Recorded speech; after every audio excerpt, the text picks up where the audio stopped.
Morning, welcome back to Mitra a story নিডার। আর এই ফরম্যাটে যখন চলে এসেছি তার মানে বুঝতেই পারছো আবার তোমাদের জন্য নিয়ে এসেছি একটা খুব ইন্টারেস্টিং ফ্রাইটিং ফ্রাইডের একটা এপিসোড। আর আমার ফ্রাইটিং ফ্রাইডের এপিসোডগুলো একদম জেনুইন আর অরিজিনাল হয়, কেন কি এগুলো একটু সার্চ করলে এতটা বিস্তারিত না হলেও কিন্তু এদের একটু না একটু হিন্ট গুগলসে পেয়ে যাবে যেগুলো একদম সত্যি। আর আমার কাছে যখন আসে এই গল্পগুলো সেগুলো ডিটেলডে আসে, কেন কি হয় তারা ভুক্তভোগী, নাহলে তাদের কোনো আত্মীয় স্বজন বা বন্ধু বান্ধবের কাছ থেকে তারা একদম ইনার খবরটা নিয়ে আসে, তাই একদম জেনুইন হয়। তো আজকে যে গল্পটা আমি বলবো সেটা একটা মেয়ের গল্প। মেয়েটা যখন ছোট ছিল তখন থেকে তার উপর ব্যাপারটা শুরু হয়েছিল, আর তারপরে সে মারা গেছে। তো তার নিজের বৌদি তার বাড়ির আত্মীয় থেকেই খবরটা বা গল্পটা আমার কাছে পাওয়া। তো আজকের যে গল্পের নায়িকাই বলবো, তার সাথে ঘটে যাওয়া, তার জীবনের সাথে ঘটে যাওয়া গল্প। তার নাম হলো রেবেকা লরেন্স। রেবেকা লরেন্স থাকতো হলো হায়দ্রাবাদে। যখনকার গল্প আর যেখানে শেষ, পুরো ঘটনাটাই বেস হলো হায়দ্রাবাদ। তো রেবেকা লরেন্সের একটা ছোট্ট সুখী পরিবার ছিল বলতে পারো, কেন কি সেই পরিবারটা এখন প্রায় ছাড়খাড়। তার ছিল বাবা, মা, এক দাদা, আর সে তার দাদার থেকে অনেকটাই ছোট। তাই বাবা মা যেরকম ভাবে টেক কেয়ার করে একটা বেবিকে, তার দাদাও তার বোনকে, ছোট বোন এতটাই ছোট যে তাকে সেরকম ভাবেই টেক কেয়ার করতো। তো সেরকম ভাবেই ওদের পরিবারটা। রেবেকা যে ছিল সে খুবই নটি একটা বাচ্চা ছিল, মেয়ে ছিল কিন্তু তাও খুবই গেছো বলে না, সেরকম টাইপের ছিল। কিন্তু যেহেতু ও ছোট আর তার দাদার অনেকদিন পরে হয়েছে, আর শোনা যায় তার বাবা মার শখও ছিল মেয়ের, তো যখন হয়েছে রেবেকা তখন তারা খুবই খুশি হয়, তাকে পুরো ছুট দিয়ে রেখেছিল। তো সে তার মহল্লাতে, মানে যেখানে ওরা থাকতো হায়দ্রাবাদে, সেখানে প্রচুর উৎপাত মাচাতো। হ্যাঁ, সে কিউট ছিল, সবাই ভালোবাসতো। এবার সেখানে পুরো উৎপাত মাচিয়ে রাখতো, সবাইকে হাসিয়ে কাঁদিয়ে এরকম ভাবে রাখতো আর কি। তখন তো এরকম অনলাইনে বাচ্চারা সবসময় মোবাইলস নিয়ে মোবাইলে গেমের মধ্যে ঢুকে আছে সেরকম তো না। দে আর কোয়াইট হ্যাপেনিং, তাদের লাইফ ছিল। তারা নেইবার্সদের কাছে যেত, নেইবারদের বাচ্চাদের কাছে ছিল। আর ও যেই সময় ছোট বাচ্চা ছিল, ওর তখন 5 বছর বয়স ছিল, সেই সময় ওর বয়সী যেহেতু কোনো বাচ্চা সেইভাবে ওই মহল্লাতে ছিল না, ওই নেইবারহুডে, তো ওকে খুব প্যাম্পার্ড করতো লোকজন। তো যাই হোক, এবার ঘটনাতে আসা যাক। তো এরকমই আর একটা দিন এই ওখানে হায়দ্রাবাদের ওই জায়গাটায় না একটা এরকম সময়, এরকমই জুন জুলাইয়ের সময় একটু বর্ষা ফর্ষা হচ্ছে চারদিকে, তো কোনো কারণে ওই মেয়েকে সেদিনকে স্কুলে পাঠায়নি। 5 বছরের মেয়ে, সবে স্কুলে ভর্তি হয়েছে, দুষ্টু বাচ্চা। তো মা ভাবলো যে স্কুলে যাবে, গিয়ে আবার কাদা ফাদা ঘাটবে, তো তার থেকে ঘরে থাক। সে তো ঘরে থাকবে না, সে তো ঘুরে বেড়াচ্ছে এদিক ওদিক, পাড়ার এদিক ওদিক। তো হঠাৎ করে ওর মা শুনতে পাচ্ছে যে ওদের দরজার সামনে থেকে প্রবল চিৎকার, মানে মেয়ে আর কি মা মা মা করে ডাকছে। তো কি হয়েছে, তো এবার মা গেছে, তো গিয়ে দেখছে যে ও একটা এরকম পুটলি, রেড রঙের পুটলি দিয়ে না দাঁড়িয়ে আছে। তো ওর মা দেখেই না পুটলিটাকে সন্দেহ হয়েছে, যদিও ওরা খ্রিস্টান ছিল, কিন্তু আশেপাশে তো অনেক হিন্দু, মুসলিম বা অন্য কমিউনিটির লোক ছিল। তো ওর মা বুঝতে পেরেছে যে পোটলাটা কোনো পুজো বা এরকম টাইপের কিছু জিনিস। আর ওর মা যেহেতু অনেকদিন মানে বয়সে বড় আর ওরকম কমিউনিটি, তখন জানতো যে ওরকম পোটলা ধরলে পরে হঠাৎ করে ধরতে দিই। তো ও মেয়েটাকে বলে যে তুমি কেন ধরেছো ওটা, এখানে কোথায় ছিল ওটা? বলেই তো দরজার পাশে পড়েছিল, আমি ওটা দেখবো যে ওর ভেতর কি আছে। তো ওর মা খুব বকে, তবে না না খুলি বলে রেবেকা খোলে। তো খুলে দেখে ওর ভেতরে একটা লেবু আছে। তো ওরকম একটা পুটলির মধ্যে একটা লেবু আছে, লেবুর মধ্যে অনেকগুলো সেই পিন ফোটানো আর কিছু হলুদ, তারপর সিঁদুর, এসব গুঁড়ো ফুড়ো দিয়ে কিছু একটা বাঁধা রয়েছে। শুকনো ফুল আরো কি কি রয়েছে জিনিস। তো উনি বুঝতে পারেন যে এরকম ভাবে ব্ল্যাক ম্যাজিক করা হয়। তো খুব রেগে যায়। ওদের পাশের বাড়ির একটা বুড়ি ছিল, সে অন্য কমিউনিটি, হিন্দু কমিউনিটির ছিল। তো উনি বলেন যে কি বলে কি হয়েছে, যে মাসিমা দেখুন মানে এরকম পেয়েছে রেবেকা। বলে আরে এটা ভগবান জানে কি, কে কি কালা জাদু না কি করেছে, যাও যাও ওকে গিয়ে ওকে তো ঢুকতেই দিও না ঘরে, প্রথমে ওই জিনিসটাকে ফেলো কোথাও, গিয়ে ওকে ভালোভাবে চান ঠান করিয়ে ঝাড়িয়ে তবেই ঘরে ঢুকতে দেবে। তো ওর মা মানে ওই বুড়িটার কথা, ওকে ঢুকতে দেয় না। মাঝ রাস্তায় ওকে চান ঠান করিয়ে জিনিসটাকে ফেলে ঠেলে তারপর ওকে ঘরে ঢোকা। ওকে তো খুব বকে যে তোমার বাচ্চাদের তো সবসময় বলা হয় যে যেরকম জিনিস যেখানে সেখান থেকে ওঠাবে না। তো ও অত খেয়াল করে না, ওর মা তো বকে ঠোকে হয়ে যায়। এবার বিকেলবেলা ওর বাবা আসে, ওর বাবাকে বলে যে এরকম এরকম হয়েছে। তো ওর বাবা বলে ঠিক আছে, ও বাচ্চা মানুষ, কিছু হয়তো কিছু পেয়েছে, তুমি এত ওভার রিয়াক্ট করছো কেন। হয়ে গেল ব্যাপারটা। এবার দুদিন পর থেকে ওর বাবা না বেসিক্যালি একজন ভালো মানুষ ছিল। উনি যেতেন চাকরি করতেন কোথাও প্রাইভেট ফার্মে, ওখানে চাকরি করতো, করে উনি আসতেন, উনি ফ্যামিলির সাথেই সময় কাটাতেন। সুস্থ ছিল, স্বাস্থ্যবান ছিল। ঘরের মানে ছেলেদের যে মোটামুটি কাজগুলো যেগুলো পুরুষেরা করে থাকে একটা বাড়িতে, সেই কাজগুলো উনিই করতেন। মানে বাইরের থেকে যে প্লাম্বার হোক বা কোনো ভারী জিনিস ওঠানো হোক, বাইরের থেকে কার সাহায্য নেওয়া এরকম ছিল না। মানে আমি বলতে চাইছি উনি খুবই স্বাস্থ্যবান একজন ভদ্রলোক ছিলেন, কোনো অসুখ বিসুখ ওনার ছিল না। কিন্তু ওই দুদিন পর থেকে উনি হঠাৎ করে রাত্রিবেলায় রক্ত বমি করতে থাকে। মানে এতটাই শরীর খারাপ হয়ে যায়, সবাই খুবই আশ্চর্য হয় ব্যাপারটা নিয়ে। ওর দাদাও তখন আর কত বড়, খুব একটা বড় না, ওই 6-7-এ পড়তো হয়তো। তো ও খুব ভয় পেয়ে যায়। তো এতটা শরীর খারাপ হওয়ার জন্য নিয়ে যায় হলো হসপিটাল। এবার যখন হসপিটালে নিয়ে যায়, উনি হয়তো একটুখানি ঠিক থাকে, আবার ওনাকে বাড়ি নিয়ে আসা হয়, আবার এরকম প্রবলেম। তখন তো একবার কি ঠিক হয়, তো এরকম করতে করতে না ওদের না অনেকদিন ওরা চার্চে সানডে করে প্রেয়ার করতে যায়। তোমরা সবাই জানো ওদের একটা প্রেয়ার অ্যারেঞ্জ হয় প্রতি সানডেতে, যেটা ক্রিশ্চিয়ানস লোকেরা করেই ওটা মেনলি। তো ওনারাও যেত, কেন কি অন্যদিন তো যাওয়া হয় না, সানডে ছুটি থাকে, তো পরিবারে সবাই মিলে যেত ওরা প্রেয়ার করতে। তো এই সবের জন্য না ওরা ঘরেই যা প্রেয়ার টুকটাক করতো, কিন্তু চার্চে যাওয়া হয়নি। তো ওর মা ভাবে যে একে তো এরকম শরীর খারাপ হচ্ছে বারবার, তো এই সানডে আমাদের যেতেই হবে বলে ও সব ঠিকঠাক করে। উনি ঠিকঠাক করে যায় ওরা। এবার ওর বাবা না চার্চের গেট অব্দি যায়, কিন্তু তারপরে বলে যে আমি আর ভেতরে ঢুকবো। সে কি রাগ জেদ, কিন্তু উনি কিন্তু ভগবানকে যথেষ্ট মানতেন, উনি জিসাসকে খুবই মন প্রাণ দিয়ে বিশ্বাস করতেন। ওনার এরকম দেখে তো ওর মা আরো ভয় পেয়ে যায়। তো এই কনফার্টেশন বলতে পারো বা এই ফ্রাস্ট্রেশন ওনার যে বেরোচ্ছে, এইগুলো ওখানে আছে। আর ওর মাও সেরকম জেদি যে আজকে আমরা যাব। মানে ওর মার কি জেদ হয়েছিল যে সেদিনকে ওরা বাড়ি ফেরেনি, ওখানেই দাঁড়িয়ে আছে কনস্ট্যান্টলি যে আজকে ভেতরে যাবোই আমি প্রেয়ার করতে। তখন বাবা বলছে তোমরা যাও, আমি যাবো না। বলছে কেন তুমি যাবে না কেন, মানে এরকম একটা লেভেলে চলছে। যখন এরকম লেভেলে চলছে, প্রেয়ার হয়ে গেছে, সবাই ফিরছে, তখন কেউ একজন গিয়ে ওখানকার যে পাদ্রি বা ফাদার ওনাকে গিয়ে বলে ব্যাপারটা। তো উনি আসেন, এসেই না ওই ভদ্রলোককে দেখে কি মনে হয় বলে, তো আরো যারা লোক ছিল ওখানে বলে একে ধরে ইয়েতে নিয়ে আসুন। যখন পাদ্রি ওকে নিয়ে আসে, তখন ওর বাবাটা না সুরসুর করে নিয়েই চলে আসে, গিয়ে উনি ব্লেসিং দেয়, তারপর বলে বাড়ি নিয়ে যাও। আর হঠাৎ করে ওর মাকে বলে যে এই বাচ্চা মেয়েটিকে, বলে আমার ছোট মেয়ে, ওর নাম রেবেকা, বলে ওকে তুমি না তোর মামা বাড়ি বা অন্য কোথাও আপাতত পাঠিয়ে দাও, তারপর আমি তোমাদের বাড়িতে একবার ভিজিট করবো। বললো কেন?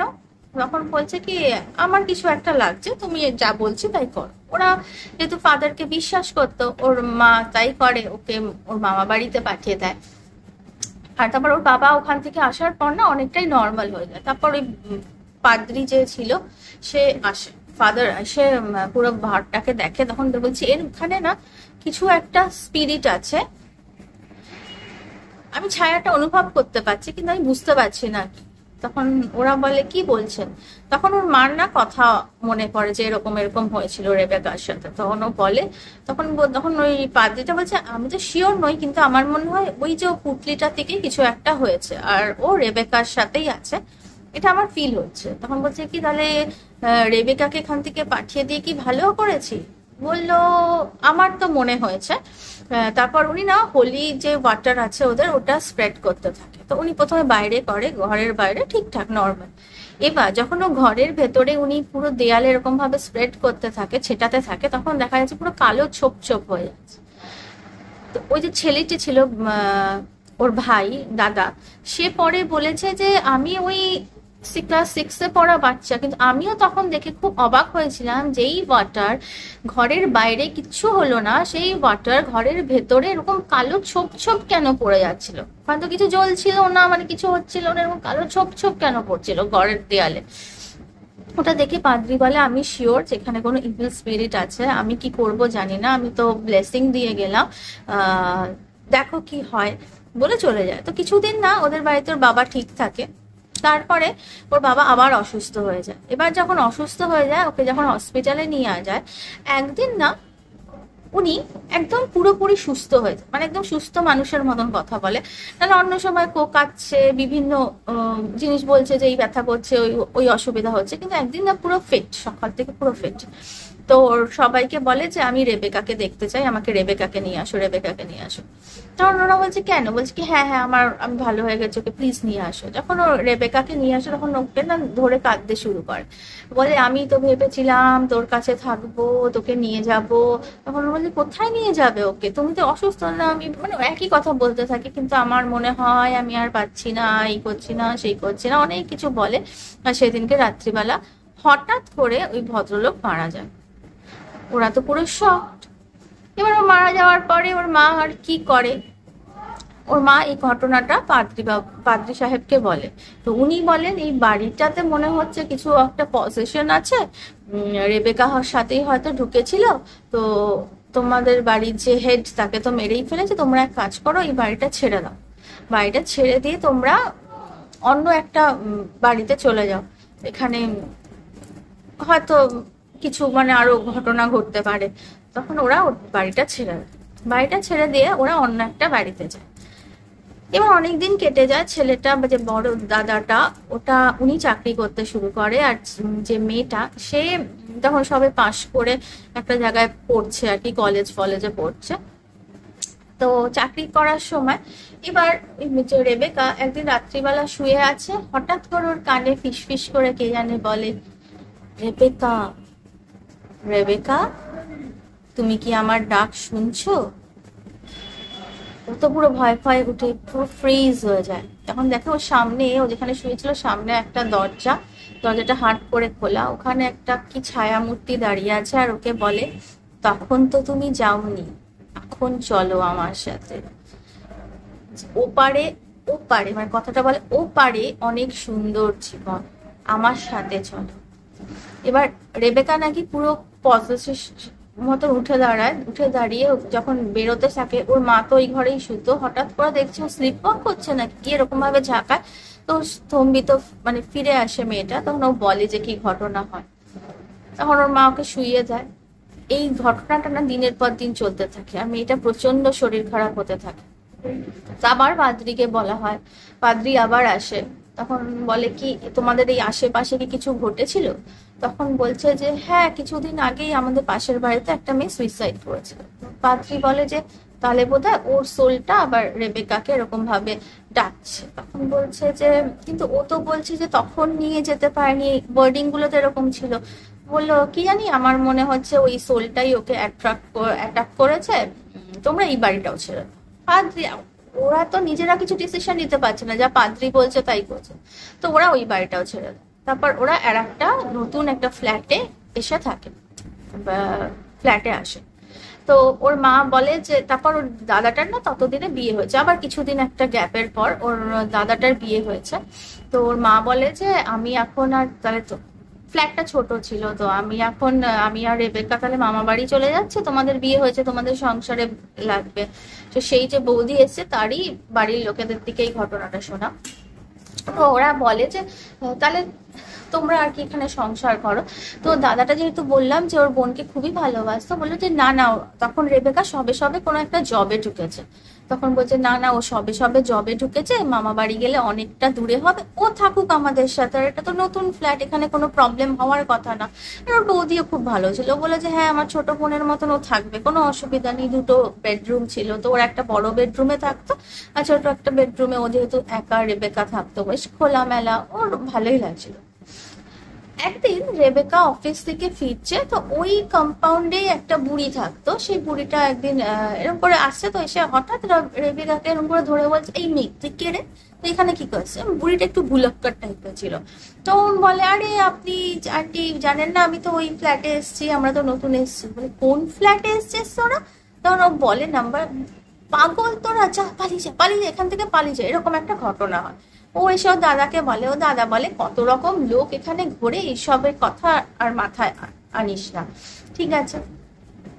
এবার সেদিনকে রাত্রিবেলা ও খেয়ে দিয়ে শুয়েছে, হঠাৎ করে ওর ঘুম ভেঙে যায়, ওর মনে হচ্ছে জানলা বন্ধ, জানলা কাঁচ, জানলার ওপারে কেউ দাঁড়িয়ে আছে আর ওকে সেম কথা বলছে, রেবেকা রেবেকা শুনছো তুমি?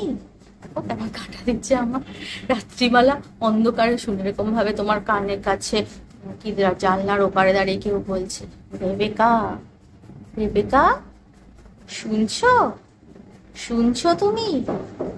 তখন তো গেলে না, চলো আমার সাথে চলো, জীবনটা ওপারে বড়ই সুন্দর, আসো ডাকছি আসো, এরকম ভাবে কন্টিনিউয়াস ডাকছে। ও তো চিৎকার ফিৎকার দিয়ে উঠে বসে, দাদা বৌদি দৌড়ে আসে, কি হয়েছে পুরো বলে। তো দাদা বলে নিশ্চয়ই তুই আবার স্বপ্ন ফপ্ন দেখছিস, এবার তো আমি পাত্রীর কাছে যাব না, উনি গেলে পরে শুধু বাড়ি চেঞ্জ করতে বলে, কোনো সলিউশন তো নেই, এটা হলো সবই তোর মাথার ব্যায়াম, তোকে এবার নিজেকে স্ট্রং হতে হবে। তো ও এরকম শুনতে থাকে শুনতে থাকে শুনতে থাকে, একদিন কিন্তু ও ও ডিটারমাইন্ড যে শুনলেও আমি শুনবো না, এরকম একটা, কেন কি ও ও বুঝে গেছে আমাকে সার্ভাইভ করতে হবে এই ভয়টাতে, না হলে আমি বেঁচে থাকতে পারবো না।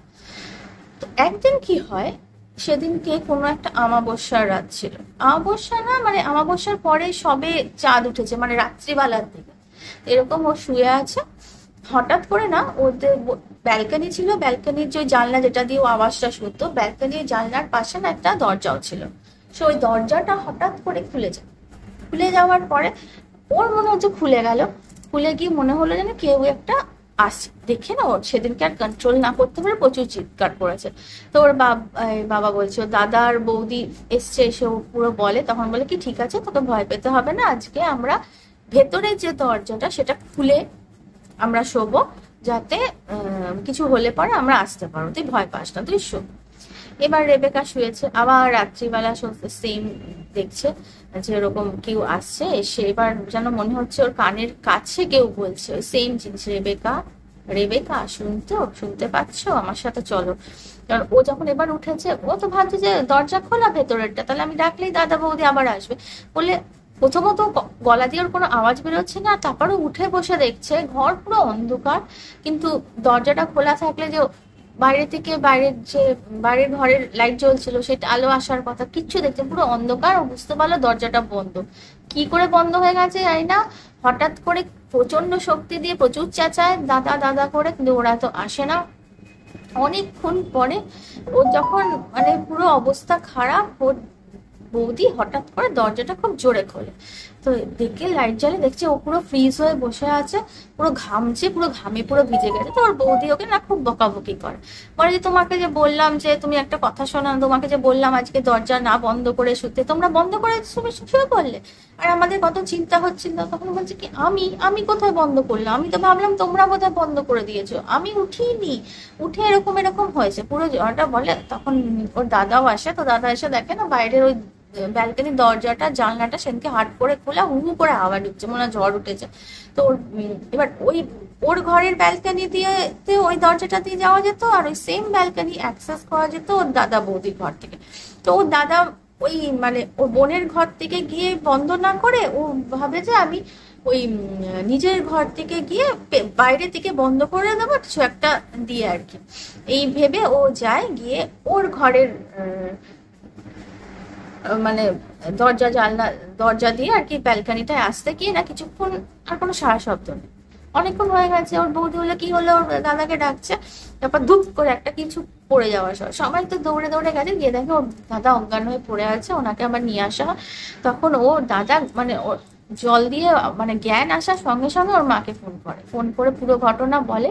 তখন বলছে কি, তখন ও বলে যে না আমি এবার তো বুঝে গেছি অন্য কিছুই ব্যাপার আছে, কেন কি আমি গিয়ে সত্যি দেখেছি একটা কি কালো মতন ছায়া ব্যালকানিতে দরজার মানে দিকে, মানে আমাদের পুরো কথা হয়তো শুনছিল, সে ওরকম ভাবে দাঁড়িয়ে আছে পজিশনটা। আমি যাওয়ার সঙ্গে সঙ্গে ওটা ভ্যানিশ হয়ে গেল।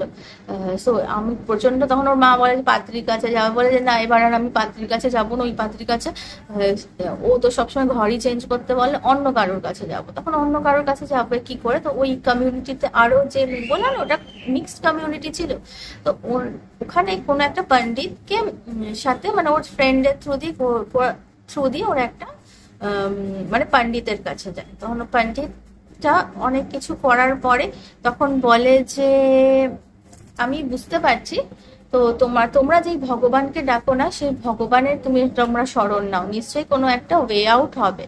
তখন দাঁড়াও, ওয়ে আউট হবে। আমি আপাতত তোমাদের বলছি না ঘরটা ছাড়তে, কিন্তু তোমাদের যে যে আর কি ফাদার, সে যদি বলে থাকে, সে কিছু হয়তো ভেবেই বলে থাকে, উনি এসব বলেন। এবার তো ওর মার তো যেহেতু এক একটা কমিউনিটির এক একটা বিশ্বাস থাকে না, সেটা আমরা কখনোই ডিনাই করতে পারি না। আমরা হয়তো আমাদের কেউ কেউ মা কালীকে করে, কেউ আল্লাহকে করে, কেউ শিবকে করে, ওরা যেমনি জেসাসকে ওর মা মানতো, তো ওনারা না অন্য একজন পাদ্রির কাছে যায়, ব্যাপারটা পুরোটাই বলে। তখন বলছে যে বুঝতে পেরেছি, তো পুরো ঘটনাটা বলো কি হয়েছে, এটা কি প্রথম ইনসিডেন্ট? তখন বলছে কি না না, তো বলে প্রথম থেকে ওর মা সব বলে। তখন উনি কিছু করে, কিছু একটা জলের মধ্যে কিছু একটা উনি মন্ত্র ফন্ত্র আওড়ায়, তো হোলি বাইবেলস থেকে কিছু পাঠ করে কিছু চিট বানায়, বলে যে এখন তুমি ওকে দাও, মানে ওর গায়ের মধ্যে রোজ বুলিয়ে শোয়াবে, আমার মনে হয় সবকিছু ঠিক হবে, আপাতত তুমি যাও এই বাড়িটার ব্যাপারে আর একবার খোঁজ নিয়ে আসো। তখন ওরা গিয়ে খোঁজ নেয়, তো সেই বুড়ি আম্মার সেই মনে হয় যে সে মেয়েকে বলেছিল মেয়েটাকে যে তোরা কেন ওই বাড়িটা এসে ছেড়ে দে, তো তাকে খুঁজে পায়। তো গিয়ে যখন কথা জিজ্ঞেস করা, বলে হ্যাঁ ওই বাড়িটাতে তো একটা কাপল থাকতো, ওখানে একটা বউ গায়ে আগুন লাগিয়ে এরকম চলে গেছে। বলছে কি ব্যাপার হলো তাহলে?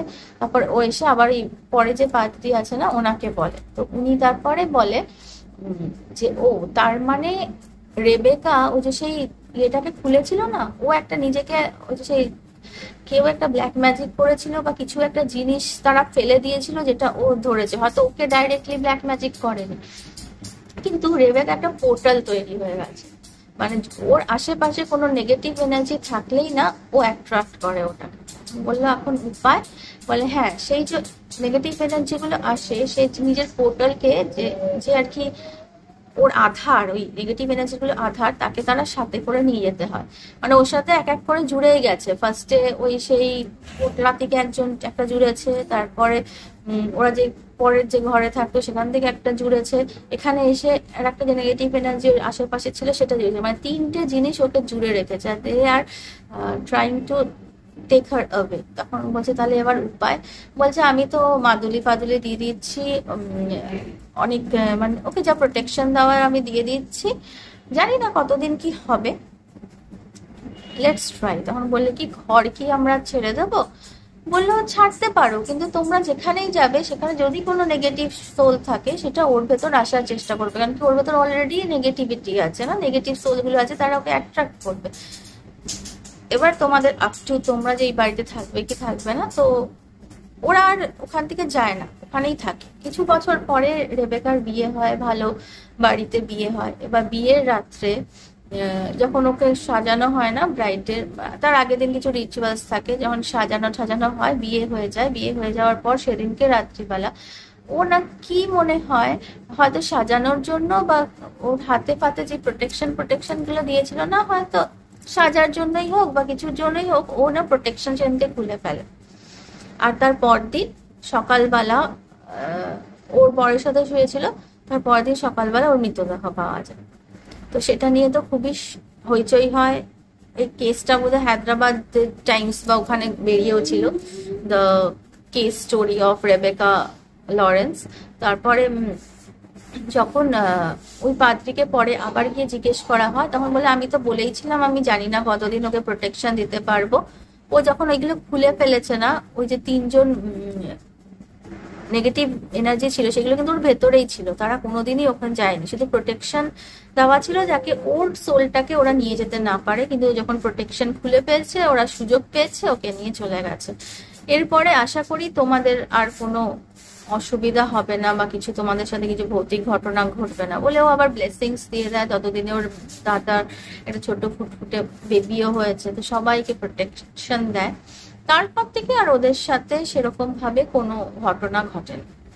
তো আজকের আমার এই গল্পটা ছিল রেবেকা লরেন্সকে নিয়ে। সত্যি ঘটনা, তাই খুব যে রং চং লাগিয়ে বলা হয় তা তো না, ডাইরেক্ট বলা হয়। আশা করব আমার এই গল্পগুলো বা সত্যি ঘটনাগুলো রাদার, ওই যে আমার ছেলে উঁকি মারছে, ও ভূতের গল্প শুনছে। তো যাই হোক, তোমাদের ভালো লাগবে, ভালো লাগলে লাইক শেয়ার কমেন্ট করে দিও। আর আমি পরের আবার একটা এপিসোড নিয়ে আসছি তোমাদের, তাড়াতাড়ি সাবস্ক্রাইব করে দিও চ্যানেল। চলো টাটা।